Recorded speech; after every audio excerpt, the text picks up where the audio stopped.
Hello, friends. How are you guys doing?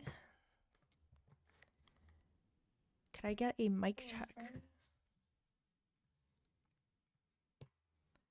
You good?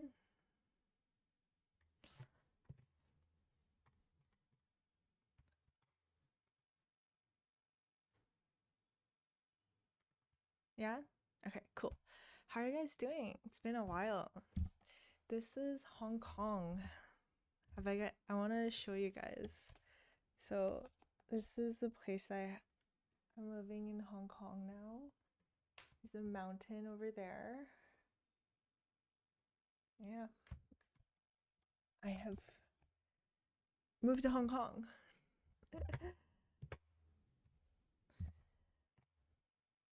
Hello. Greetings from Pennsylvania. Hello. Hi from Spain. Hello. There we go. Had to refresh to get it to load. Cool. All right. Well, I'm going to actually get started pretty quickly because there's quite a lot of stuff to get through. So we're doing a crash course today. I'm trying my best to get through most of it, but if we don't get to the demo portion and how to actually build it, we can do like a follow-up session as well. And Happy New Year, Happy Chinese New Year for anybody that does Chinese New Year. All right, let me see. Okay, so today, I'm gonna be doing a crash course. Oh shoot, how do I always have this problem. If I do presenter view, then I cannot see my own things. So I guess I cannot do presenter view. Has to be a better way of doing this, honestly. Does that work? Then it gets kind of weird, right? Okay, I'll try my best to see if this works. Will you leave this live up? Your voice is a bit low. Gain. I always have that. Is it better now? The gain is maximum now. Okay. All right, let's get started. So what I'm going to talk about today is, as many of you probably know, AI agents, like a lot of people are talking about AI agents right now. And, they're like, oh, you should make AI businesses. You should make AI agents for your productivity. You should do this. You should do that. All these different things are being developed, blah, blah, blah. There's always like all of this going on. But AI agents is one of those things after like I did a significant amount of digging. It's kind of hard sometimes to distinguish between what is actually like a real fundamental important AI thing as opposed to whatever the next hype object is, right? And AI agents is absolutely a movement that is trending in a way that it actually makes sense. Like it's being integrated into businesses. There's actually a lot of business opportunities for AI agents. So it absolutely is something that is worth learning as opposed to some other like, whatever the hype news of the new tool and things are about. So the thing is, like with AI agents, because it's so new, there aren't really like that many good resources in terms of that fundamentally covers everything, right? So I actually did my own kind of digging. I like read a lot of books, a lot of articles, made my own agents. I've been playing around with it, like just AI in general for quite a while, but actually like creating the agents and stuff, I've been doing that. So this is kind of like the crash course version of everything you need to know. And I could just show you a demo and be like, oh, like this is how you can build an AI agent, right? But I actually want to go a little bit more fundamental than that. I actually want to explain to you from a lot of different resources like what it is AI agents are, like what the actual fundamental trends are, what does it mean, where things are going. And then if we have time, but maybe next time, I want to show you how to actually build an AI agent. Does that make sense? Like I don't want to just like show you guys this is how you build an AI agent. I actually really want you to understand what it is and the potential that it has and what the components are in a more like systematic way. Okay, so as per usual, do whatever you just message. I'll be like monitoring the chats and things like that all the time. And yeah, like if you have any questions, like feel free to interrupt me at any point. Also, while we're at it, so I have it here. I'll put it here again. If you want the PowerPoint slides afterwards, please like click that link and you can sign up for the workshop email. So we're not going to spam you, just email you like, yeah, we won't spam you. It's just going to be once a week where I'll email you the slides and also the Google Calendar invites for future workshops as well. Yeah, and it's completely free. So, yep. All right, let us get started. AI Agents Crash Course. I see any comments. Can we still see? Yep. This is going to be up later as well, so do not worry. It's all going to be up still. All right. Okay, AI Agents Crash Course. So here's the agenda. We're just going to talk about what is an AI agent. Surprisingly, it is quite difficult to define just because, like, yeah, again, it's like because it's so new and people have a lot of different approaches to it. So I'm going to try to define it for you guys. I'm going to talk about different types of agentic workflows. And agentic design patterns. And then specifically, I want to talk about multi-agent design patterns. This is kind of like the really cool thing these days. It's like how agents are working with each other in order to create different pieces of software in order to do different types of tasks. So this is kind of like where a lot of excitement is being focused on, and there's a lot of potential in this specific thing. And then I'm doing a practical implementation, like show you guys what it actually looks like, and hopefully be able to go through that. If not, we can do that next time as well.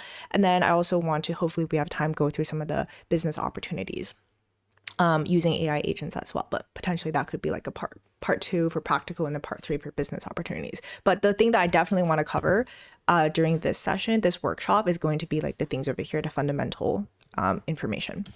Okay, so first let's actually understand what AI agents are. And really, like, I've seen like so many definitions of AI agents. Let me like make my face go somewhere else. Yeah, there's like so many definitions of AI agents, but the easiest way is actually to talk about like what is not an AI agent, right? So if you're just like asking AI, whether ChatGPT, Claude, whatever, you're just asking AI, hey, like write an essay for me in one go. This is called one-shot prompting.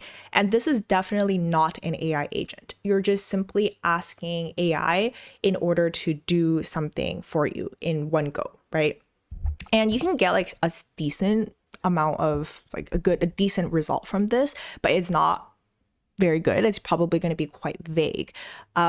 So in contrast to this, you have something called an agentic workflow. And you can think about an agentic workflow as more of an iterative process. Think about like circular process where you're asking an AI to break down different tasks and then revise outputs that improve different results. So the way I like to think about it is think about not an AI agent is something that's like up and down, right? Straight. It's like, do this for me. Write me an essay. While the agentic workflow is circular. So you're saying, can you write the outline for this essay for me? Can you revise the outline, do some more research, write the actual essay, correct the essay, and keep going in circles. So that is the defining feature of an agentic workflow. You're providing it feedback and you're giving it information in order to iterate and to get better results from that. Okay, and then this is kind of where we're at right now in terms of the agentic workflows. The ideal goal that we were trying to go for is what is called fully autonomous agents. It's not something that we have right now, but this would be when you're able to just say like give an AI like a specific task and is able to do it completely by itself. Like for example, it would be like, you know, stuff in the movies like Jarvis or something like that. Just like tell it to do something and then it's able to completely execute it. If you had a marketing AI, just go like make me a marketing campaign. And then it's able to like go through that entire process using tools, using steps to create like an optimal solution to this. That's like where we want to be headed. But currently we are not there. We're still in the process of agentic workflows. Kind of like what happened is that first, you know, when we started playing around with AI, we started just doing like, you know, one-shot prompting, prompt engineering, just like that. And then we realized, oh, like if we have agentic workflows and it's a circular thing, maybe with multiple agents working with each other, it's going to get better results. And then at some point, we're going to get fully autonomous agents where you're able to just give it a task and it's able to figure out all the steps by itself, use the different tools that it needs to do, and then ultimately get to a final result.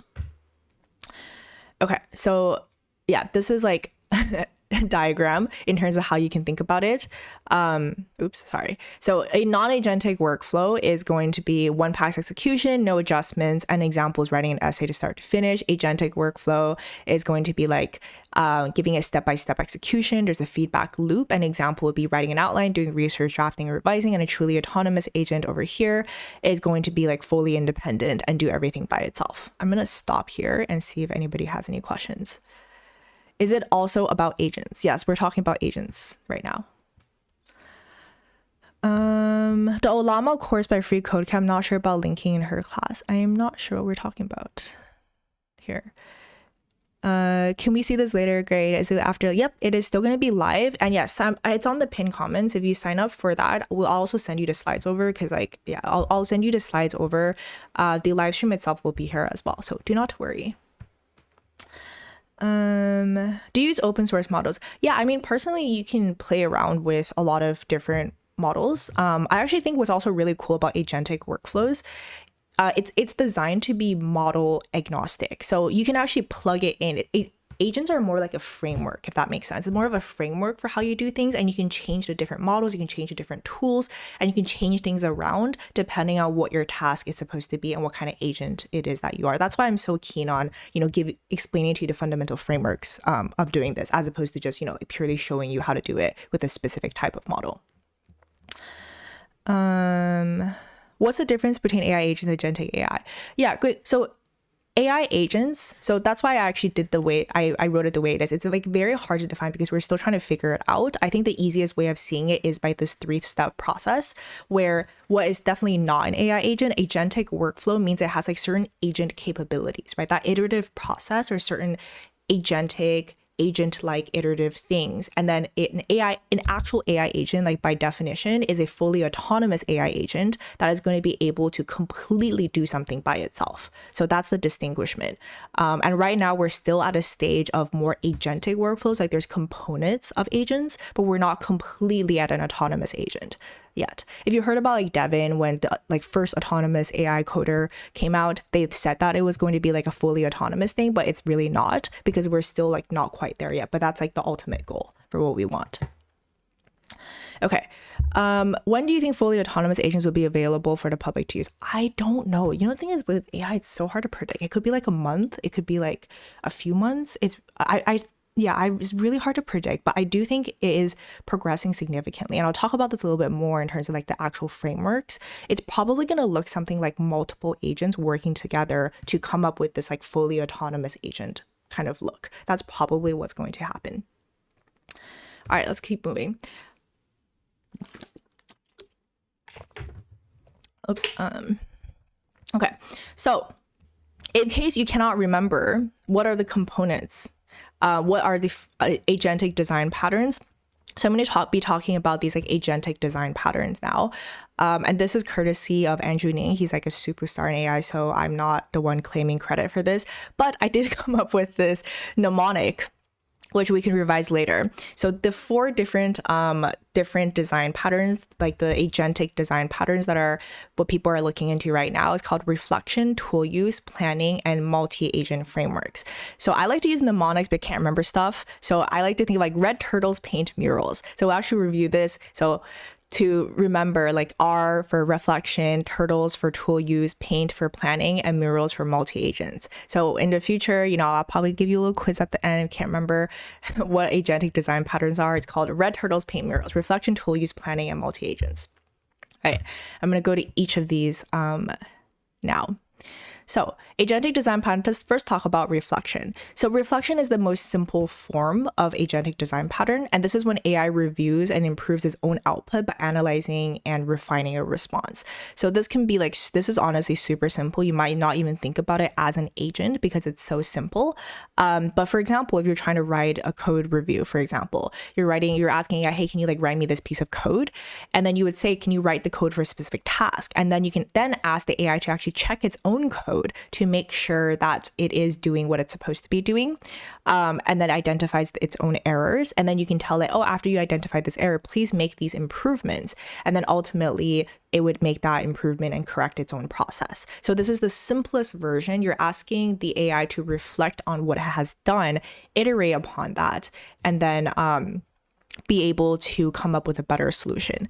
And you can kind of see like, we'll talk about the multi-agent framework later, but this is kind of like the simplest one. And you can definitely see, instead of you as a person prompting it to go and do something, right? Like instead of you prompting it to go review its code, check errors, you can easily see how it is that you can also ask another AI agent to be checking the code for that person and asking the agent to reflect. So you can have two different agents now. One of them is writing the code, and the other agent is asking the original AI agent in order to check the code. Does that make sense? So reflection is the simplest approach. Let me see if anybody has any comments. This is all new info to me. I always thought AI agents were the bad guys in the Matrix. I think that would be like the fully autonomous AI agents. If we ever get to that point, they will be the bad guys in the Matrix. I see the main difference between an agent and a RAG is that the agent has access to the overall environment tools rather than a specific knowledge base. So I would actually consider RAG to be a tool that an agent can have, right? So an agent is able to have certain things like tools, but which I believe that there should be a slide for this.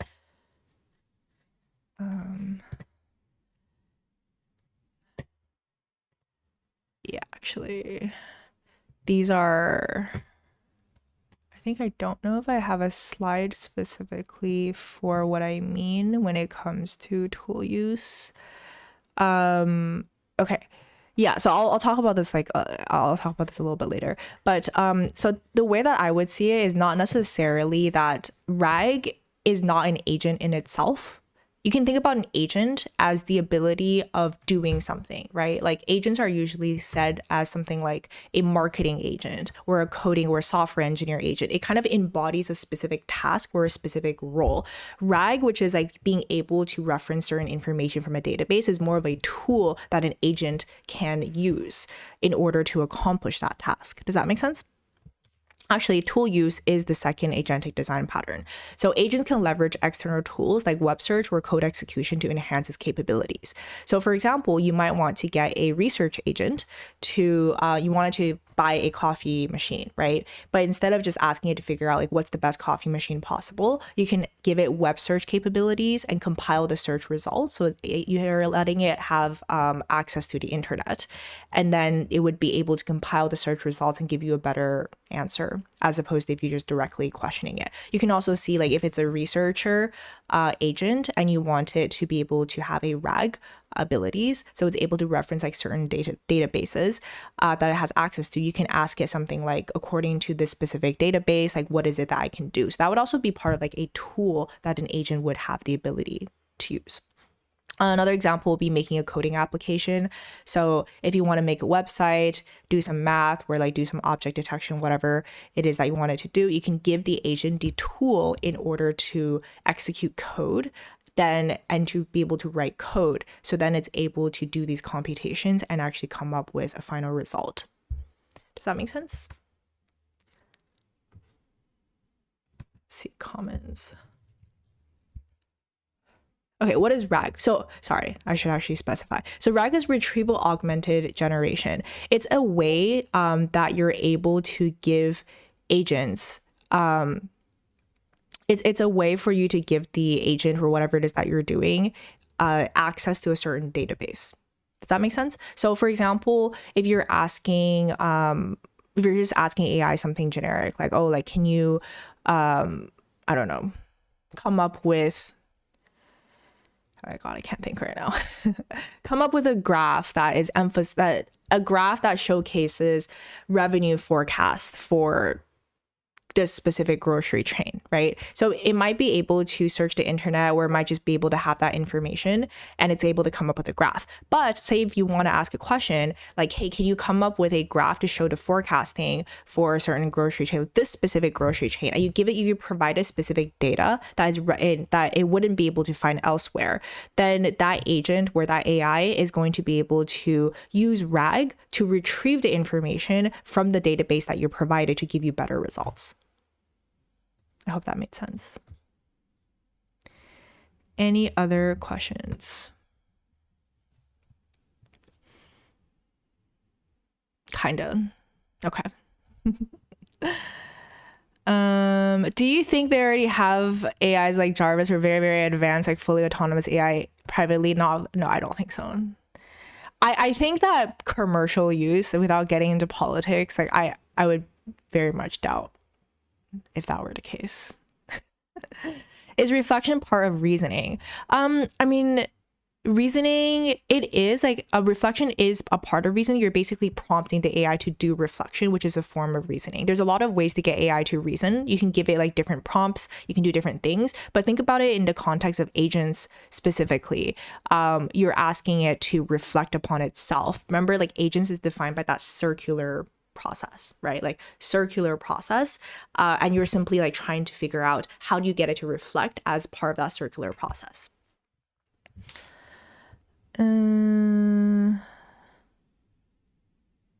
Basically give some contextual information. Exactly. So that's what RAG is. You're providing it the ability to have access to data that it otherwise would not have, to be able to reference that data to give you better results. That's pretty much it.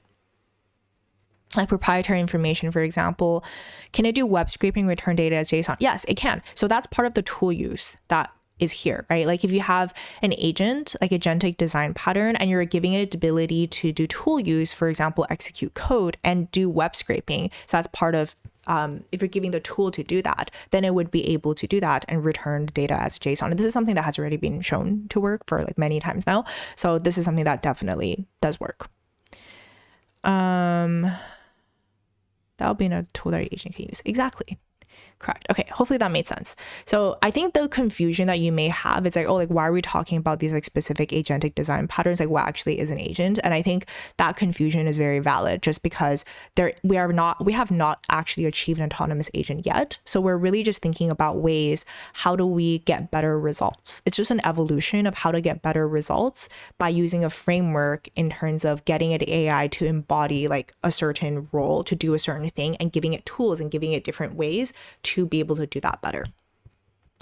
I hope that makes sense.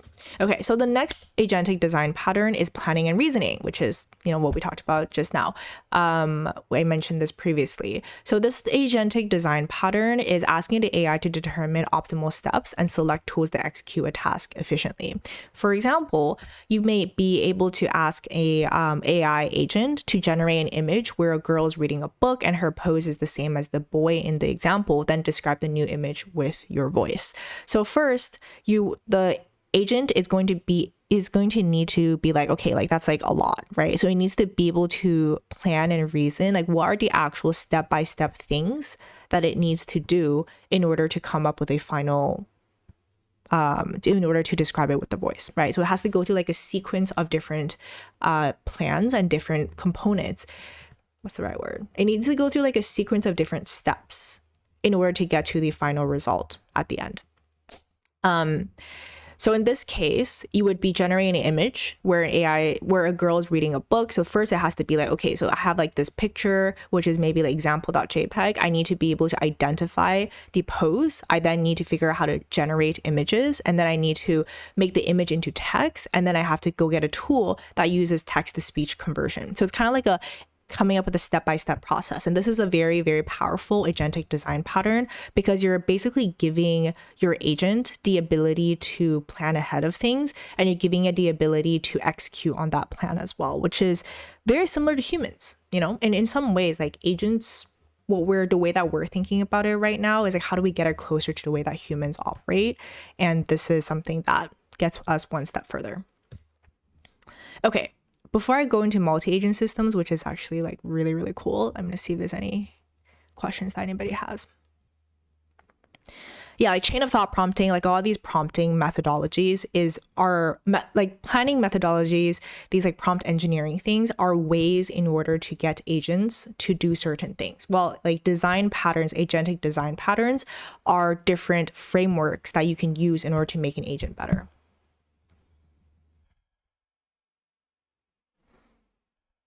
Brute force keeps scaling the AI up and pray. I mean, if the whole like DeepSeek situation teaches us anything, is the fact that maybe now it's not the time just to brute force and just pile on money and resources anymore. There are like smarter ways of doing things.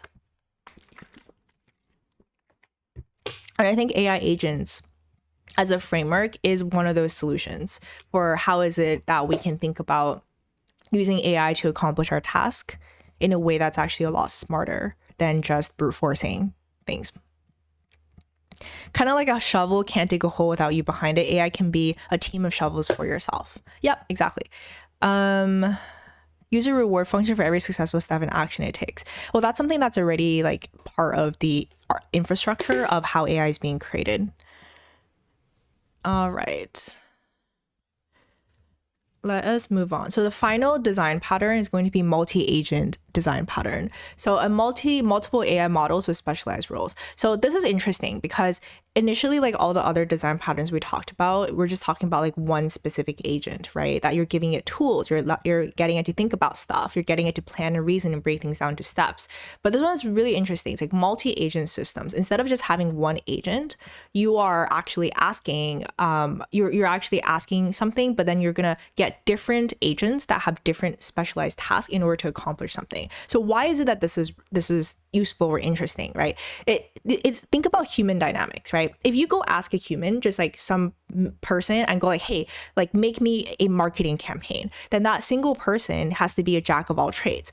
Like it has to be able to research the market. It needs to come up with like a concept. It needs to do all the designs, the drawings, all of that. That's like a lot to expect from a single human to do. And it's actually the same thing as an agent. If you just ask like one agent to do everything for you, you wouldn't actually get that good results from it. It's better just like a human team to have different humans that specialize in specific things. You can have market research humans, so humans that only do market research, and then in that team you have people who only do design, you have people who only come up who do implementation, you have people who only do report generation, you have people who only do like the data analysis for things, and all of that together is going to be a much better result than if you just ask like a single person to go do a marketing campaign. Does that make sense? That's why like people started getting into multi-agent systems, mimicking human dynamics, realizing that, hey, like if you can get AI agents to have specific tasks and specific roles and tell them to just basically like put them in a room and then just go like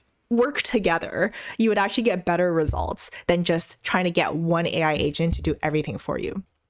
Another example here is, say you're writing a research paper, you can have a research agent that would gather relevant papers and data. You have an analysis agent that interprets the findings and identifies patterns. You have a writing agent that would draft the paper. And you also have an editor agent that would check for accuracy and clarity. And finally, you have a citation agent that ensures proper referencing. This is going to be a much better result than just being like, oh, write this whole thing for me and make sure that it's done properly. Yeah, and then the actual dynamics between like different multi-agent systems is something else that also becomes like a really interesting problem, because you're essentially being like, oh, like there's a bunch of agents together work with each other to figure out the specific task. So it's just like humans. There's a lot of research that is currently being done. Like, what's the right dynamic? Are you supposed to have like one manager agent that's supposed to be in charge like a bunch of like, like one manager agent and have a hierarchy? Or is it supposed to be more like a sequential kind of situation? Are you giving the agents freedom in order to do whatever they want? Or should you like specify specific agents to do certain things? So once you have like a bunch of these agents running around and doing stuff, you can start getting like pretty chaotic, but when it actually works well, you can also get some really cool results as well. And I'll actually go into a little bit in terms of the current state of affairs, like kind of like what people are working on right now and the different patterns that are emerging depending on the specific problem they're trying to solve. So I will go into that in just a little bit, but let us see if anybody has any questions so far. Nice to see you stream. I thought I was banned. I haven't seen a stream. Nah, I was just taking a very long break. That was pretty much it. But now I feel rejuvenated. I totally burned myself out. When I was doing like a live stream a week, plus making a video a week, plus, run Lonely Octopus, the company, that was a lot. So I was like, oh, I can't. And I didn't want to like produce subpar content, right? So I just took a break, but I am back now. They talk to each other. Yeah. What's that meme? It's just like, talk to each other, work with each other. Here, a bunch of AI agents. Y'all figure it out together. Crew AI and Storm will be example. Exactly. So multi-agent frameworks like Crew AI, AutoGen, like these are all like examples of frameworks of multi-agent design patterns, which is really, really cool. And I'll actually show you, I did the course in Crew AI. I basically did all of the courses on all of them and tried all of them. And I want to show you guys like the ones from Crew AI, the way that they categorize it. I would say Crew AI is probably the best in terms of creating a multi-agent system that can actually get you to do something, assuming that you know how to code. If you don't, yeah, like there's ways of doing it as well. But if you do know how to code, Crew AI, I think is the way to go. Is there going to be a replay? Yes, do not worry. There's going to be a replay. You can also have better output if agents are able to make and complete sub-goals. Exactly. Yes. So that's why that's the thing, right? You get an agent to have a more specific task. Just like how you tell people to do something more specific, they're usually going to do a better job than if you tell them to do something very, very general. It's like, do this, like, do this entire thing, write this entire campaign, write this entire research paper. You're not going to get as good of a result as opposed to if you just tell it to do like very specific things instead. Tina, the sign up still isn't working. What is not working for the workshop signups? Like you can't sign up to it. Let me double check from my end. Does anybody else have problems with signing up for the link that I just showed you? We were having a lot of problems with our website previously. It works for me. Yeah, can everybody else check as well? Like, does this work for you guys? Please let me know if it doesn't. Yeah? Okay, cool. All right. Oh, also, yeah, we ask you, I think you just reply with octopus when you get the email so that it doesn't go to spam. Okay. All right. Let's talk about multi-agent design, multi-agent systems. So I also, oh yeah. So remember, if you can't remember, what are the 4 different agentic design patterns? Like this helps a lot. Just think about this mnemonic. Red turtles paint murals. Reflection tool use planning and multi-agents. All right, remember that? Red turtles paint murals. Okay, so the next one is I also have a mnemonic for this for multi-agent design systems. Specifically, this one is going to be for like what are the components that make up an agent, which is tired alpacas mixed tea. I don't know, does this help anyone, by the way? Like for me, it's just easier for me to remember, like thinking about prompt engineering frameworks as well. Like I have a mnemonics for all of them because I cannot remember like the specifics for things. Anyway, so like now let's actually talk about like what are the components of a singular agent before we start, putting them together and telling them to do stuff. Oh shit, I was not sharing my screen. That's awkward. Okay. All right. So multi-agent, so tired alpacas mixed tea. Okay, these are the components that are of a single agent, the different components that you have, and you need to have these things before you can start mixing them all together. Okay, so first you need to have a task. So for example, if you have like a travel planning agent, like a singular agent, you need to have a task, right? For example, it could be plan a 3-day Tokyo budget trip for 2 people. And then you need to have an output, like an answer from your agent. So it can give you answers like daily itinerary, hotel bookings, activity reservation, cost breakdown, and transportation details. And you have to have a model. So you need to like actually have a model. Which model do you want to use?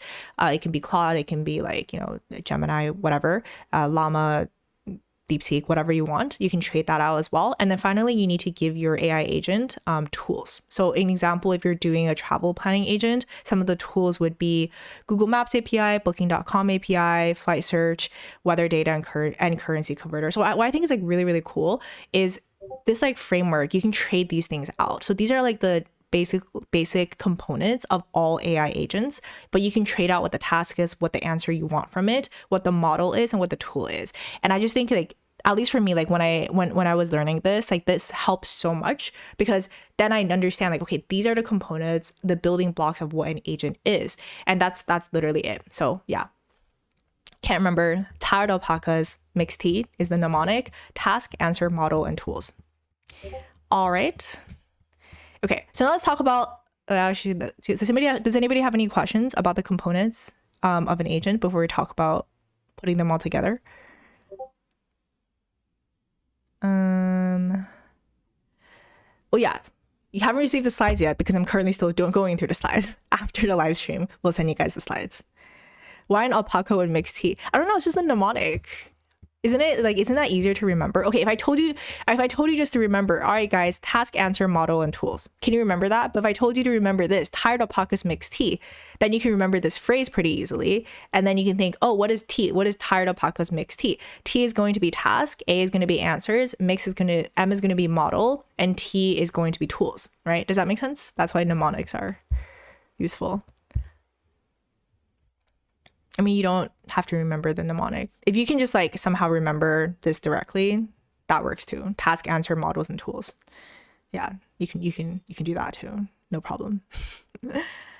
Tina answers my trivia. What language should I focus on? Just Python. Python is going to be the easiest one to focus on. There's also like I'll share some no code versions of this as well. The no code versions are actually pretty damn good. So even if you don't want to do something with code, I think you can get away with that. I would say if you really want to create something that is going to be useful and it can be something that's incorporated into a business and have like actual business use case and not be really, really expensive, that I still think you should use something like Crew AI, in which it's going to be like you're still going to need to know how to code. But if you just want to build something for yourself where you don't mind paying more money to do something and maybe it's like not perfect, like you can't get it to be super custom, there are different no code versions of creating agents as well.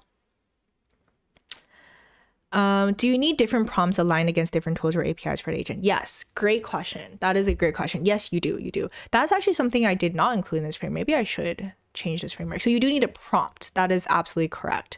So this is the components that you give it, but the prompting part is going to be the task, right?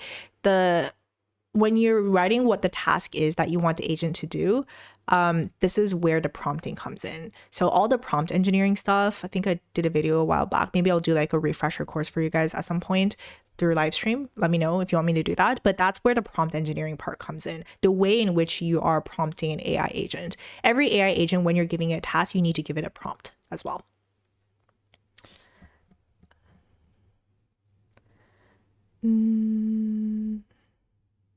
So you preload these prompts and modify them based on the agent behavior outcomes. Not exactly. So what you do, there are pre-made versions, but when you're creating an agent, it's better to just actually design it yourself. So think about it like if you're designing a video game character, what you want to do is like the different components of it is going to be these 4 components. You want to give your video game your character a task to do. So if it's a travel planning agent, you want to give it the task of planning travel, right? And then you want it to tell it what kind of answer it is that you want. So travel output, you want it to have daily itinerary, hotel bookings, whatever.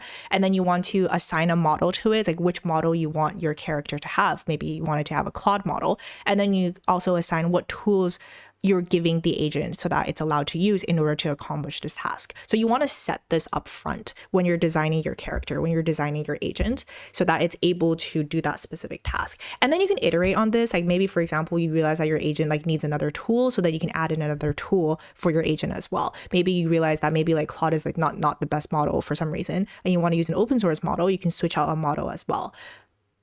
Make sense?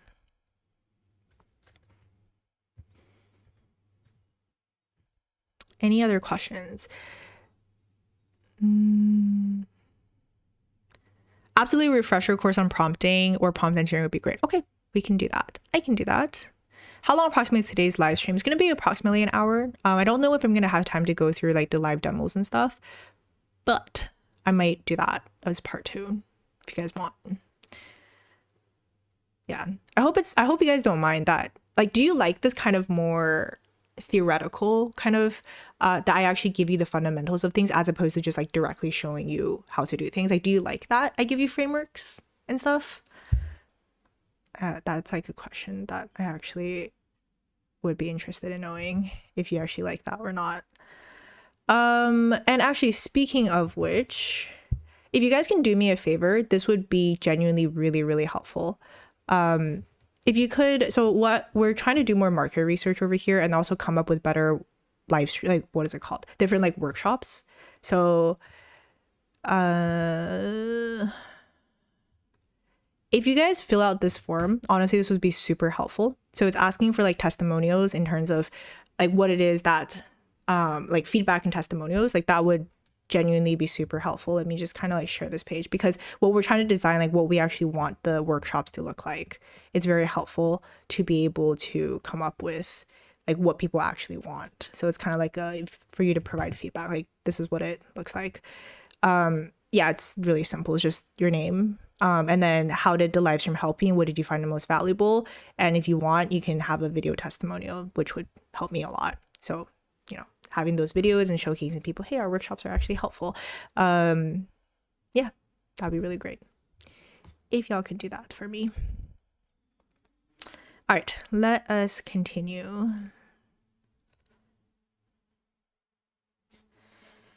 Okay, let me see what people are saying. Yes, I would like a refresher in prompt engineering. What agents have you built? I've built quite a few. A lot of them are just more like personal ones. I started building things that relate to like content process and things like that, because that's the I've been trying to like incorporate more business aspects into it. Framework first and then example would be helpful. Okay, yeah. Okay, cool. Yeah, because that's what I was thinking. I'm just like, oh, like, is it better if I just show people how to do stuff? Because that's what most YouTubers do, right? They kind of just go like, oh, like, this is how you build the ultimate system for creating things. And I'm like, I could do that. But for me personally, like when I have frameworks and mnemonics, like actual frameworks for what are the components of an AI agent, it helps a lot more than just like somebody just showing me things. Okay, so it seems like you guys do like the fundamentals, right? So it's like not super annoying that I don't just show you exactly how to do things. Okay, cool. Therapy nice, just could not gladly willing to provide feedback. What is the current examples of agentic AI and AI agents? Yeah, so some of the examples, like for example, an AI agent here that I was saying earlier, travel planning agent, this is an example of what an agent would have, right? It would have the task of planning a 3-day Tokyo budget trip for 2 people. It would have an answer in terms of what you wanted to do. It has a model and it has a tool. So this would be an example of an agent. Whenever you think about like a human role that somebody does, just add the word agent and then you'll have an agent version of that. Super simple. Like travel planner agent. You have a travel planner, you have a travel planner agent. You have a software engineer, you have a software engineer agent. Yeah, this is like literally the easiest ways to figure out what an agent can do, like theoretically can do. Just think about what is the human version of that. And then there's going to be an agent version of that. We don't know how good it's going to be. I'm not saying that it will be as good as a human version, and it's going to vary depending on what it is. But the whole idea of an agent is that it's supposed to be something that can accomplish a task or like have the specific role that a human would. All right, I'm going to talk about multi-agent design patterns before we run out of time. Okay, so the first one is sequential pattern. So you can get different agents and you ask it to basically be in an assembly line. So each agent will complete a task before passing on to the next agent. For example, you can have a document. If you want it to create a task that's like scanning documents, extracting information, and coming up with an action plan at the end, right? So you have agent 1, and agent 1's job is going to scan documents. So what would that actually look like? Going back to this framework, right?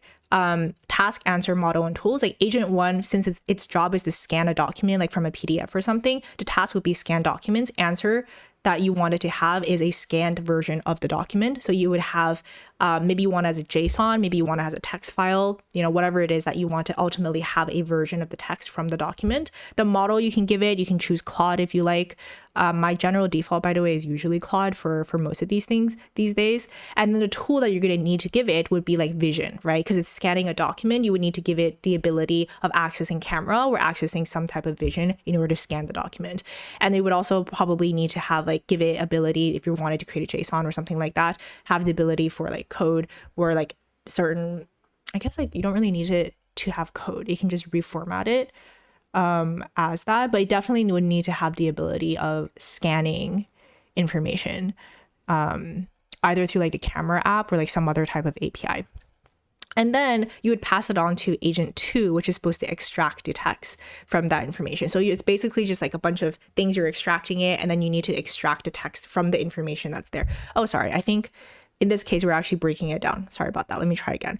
In this case, we're actually breaking that into 2 different agents. The first one, all it's going to do is scan the document. So it would only scan the document, and then it would only have the tool of having camera, for example, right? And then it would pass that on to agent 2, who then would extract the text from the scanned document. So agent 2 would actually have the task of extracting the text, and you would give it a certain model and specific tools as well. And agent 3, so after you extract the text, it would pass it on to agent 3, which would then summarize the content from the extracted text into something that makes sense. And then you would pass it on to agent 4, which would create an action items based upon the documents that's being scanned. Does that make sense? So it's kind of like an assembly line. One agent does something, passes on to the next agent, and passes on to the next agent, and passes on to the agent after that.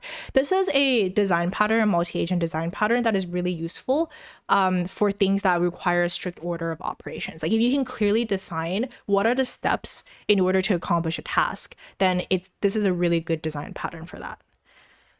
Let me see if there's any comments.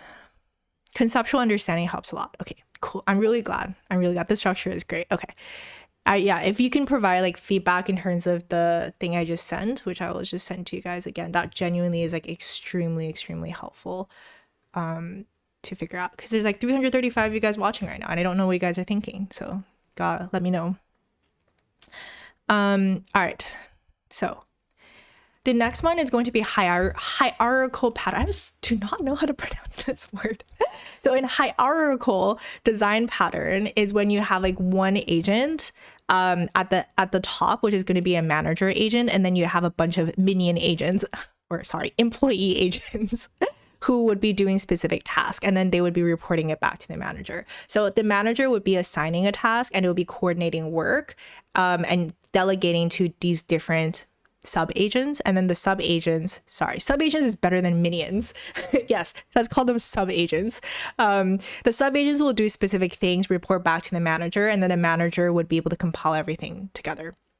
So an example of this is if you're trying to create a business report, the manager agent would oversee the report creation, and it would assign its sub-agents, sub-agent number 1 to do market research, sub-agent number 2 to do like financial analysis, and maybe sub-agent number 3, it would tell us to do competitor analysis, right? And each of these agents would again come with tired of pockets mixed tea. It's going to come with its own task, it's going to come with its own answers, its own model, and it's also going to have its own tools. So yeah, then after it does all of these things, it would report back to the manager agent, and then ultimately the manager agent would have an output, which is going to be the business report. So this is quite helpful. That is for complex projects that need coordination. So hierarchical is useful when it's not necessarily like an assembly line. It's just that there's different components that need to be done and put together. It's generally better if you just assign it to different sub-agents. Make sense? Any questions? Can we make an AI agent hedge fund? I don't see why not. I think that would be a hierarchical kind of situation, right? Minions plus 1. Minions sounds too much like slavery. Should I just say minions? Then you delegate to your NPC minions all the things that you don't want to do. Okay, so next I have parallel system, multi-agent design pattern. By the way, isn't this like kind of like, at least for me, when I first learned about these multi-agent design patterns, it was like literally blowing my mind. Isn't it so cool that you're basically getting a bunch of agents like humans and just tell them to like figure things out themselves and work together as a unit? I don't know. I thought it was really like blowing my mind when I was understanding this. Okay. All right. Let's talk about the next one over here, which is a parallel system. So a parallel system is multiple agents that are working simultaneously, and there's no dependency between tasks. And an example of this would be if you want to do like some sort of data analysis.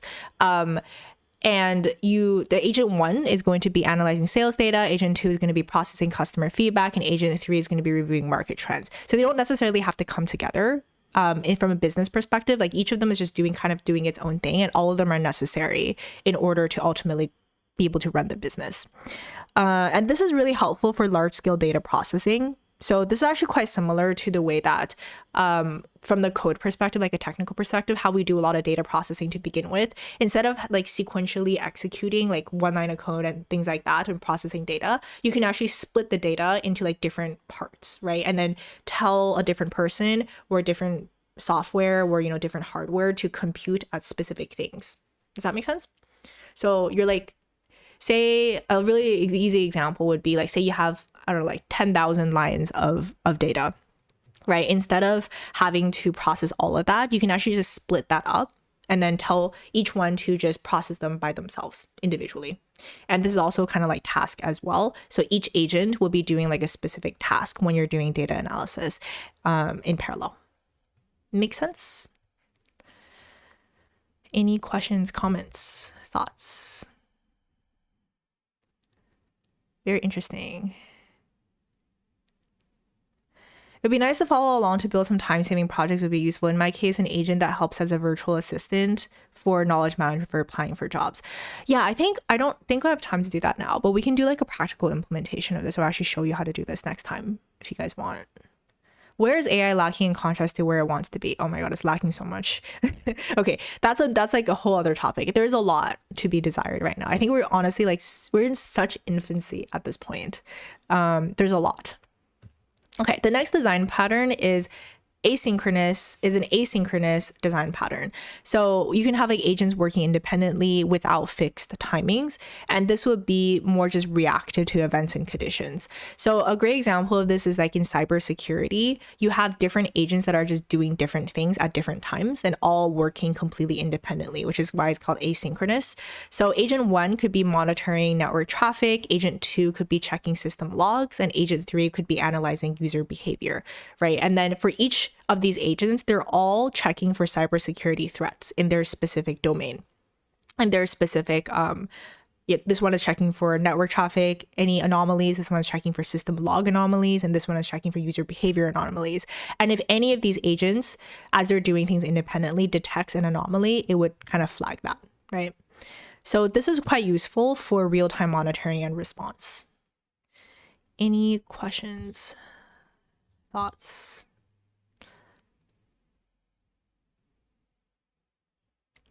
What happens when an agent glitches in the team effort?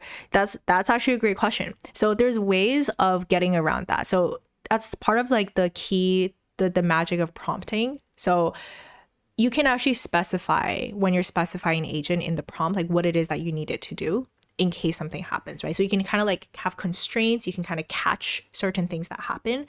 A really great way of doing this is the answer component. For what you want the agent to answer, you want it to be like a very concrete answer. So as opposed to having free-flowing text, you can tell it to output something like a JSON, and then you can actually check the JSON that's coming in to make sure that it's correct before passing on to another agent.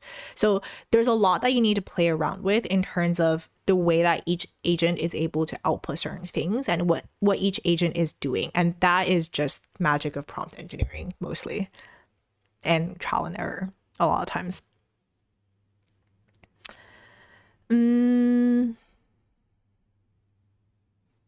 So do the sub agent have their own UI, or do they work in background at their own independent API? That honestly depends. Generally speaking, agents, they don't necessarily need to have a UI, like as long as it accomplishes the task that it's supposed to accomplish. So each agent has followed tired alpaca mixed tea. Correct. Exactly. Yay! You guys like my mnemonics. I'm slowly getting it into your head. Next time you think about what are the components of making an AI agent, tired alpacas mixed tea. Correct. Every single agent needs to have a task, it needs to have an answer, it needs to have a model, and it needs to have a tool. Do you guys remember the first one? So I'm like, if there's two, I guess my goal for this entire thing right now, this entire workshop is 2 acronyms. All right, let's do like a little quiz now. 2 acronyms. Red turtles paint murals, and tired alpacas mixed tea. Pop quiz. What do those 2 things mean? If you remember those 2 mnemonics, that means you have absorbed the information I have taught you so far. All right. Pop quiz time. Do you remember?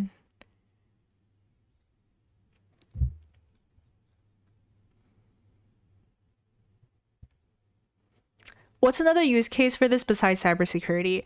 Good question. So for asynchronous design patterns, let me think.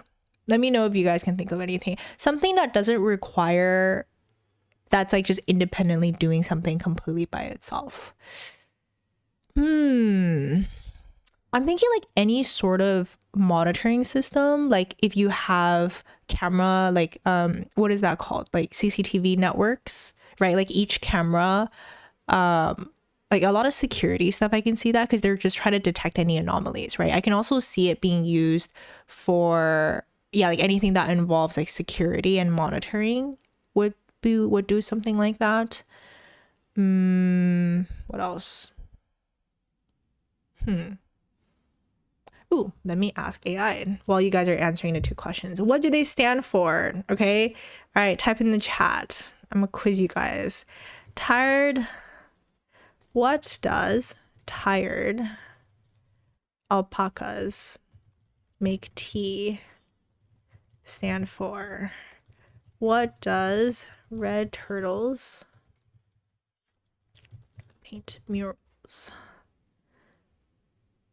stand for?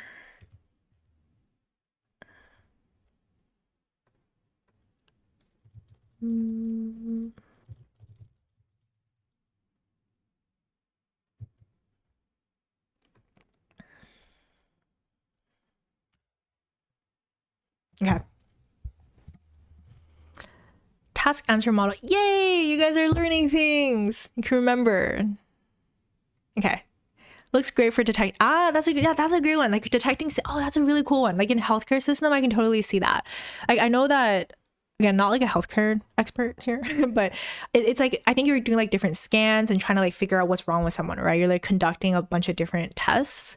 And if you have like a different agent that's responsible for different tests and you're just getting the results and interpreting that information, that can be like an asynchronous design pattern as well. Okay, so I don't know if I have time to go through the next component because I do have to do something afterwards, but I want to give you like a little taste for what it is that we're going to do next. So I did create this practical. So the N8N, if you want to check it out, is a platform. It's that you can do a no code solution to creating agents. So in this case, like this is what it looks like. It's like a flow where you're using Telegram in order to communicate with the AI. And this specific AI agent, it's using OpenAI's model. So again, tired alpacas make tea. So the task that it has is that I wanted it to be able to take information like my daily, what it is that I have to do, and output a schedule for me, and then eventually also put that into my Google Calendar. So that's the task that I gave it. The answer is I wanted it to, first of all, using Telegram to confirm what it is that I wanted to do, and then also be able to come up with the calendar events and then schedule the calendar events into my Google Calendar as well. Make tea. So M is going to be the model. So I used OpenAI's model in this case. And then T is going in terms of tools. So it had tools. The tools that I had is that I had the ability to access my Google Calendar. And it also had the ability of creating calendar events. Yeah. Damn, I don't know if I have time to get through this right now. Let's see if I can. Shit, like 1 minute. Okay. Maybe this is going to have to be a next time situation. I'm going to have to end on a cliffhanger to actually show you guys what it looks like. Will you be mad at me if I ended it on a cliffhanger and actually like show you guys what it looks like?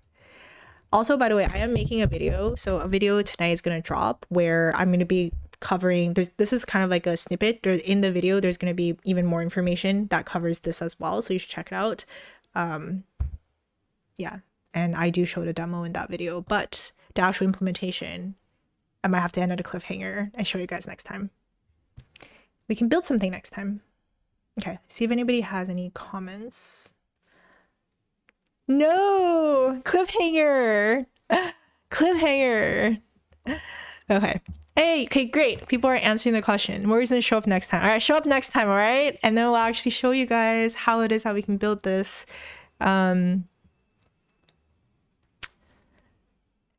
Can you suggest a no-code multi-agents platform? Okay, yeah. How about this? I'll give you guys some homework. For people who are going to do no-code stuff, what I'm going to tell you to do is go play around with this platform.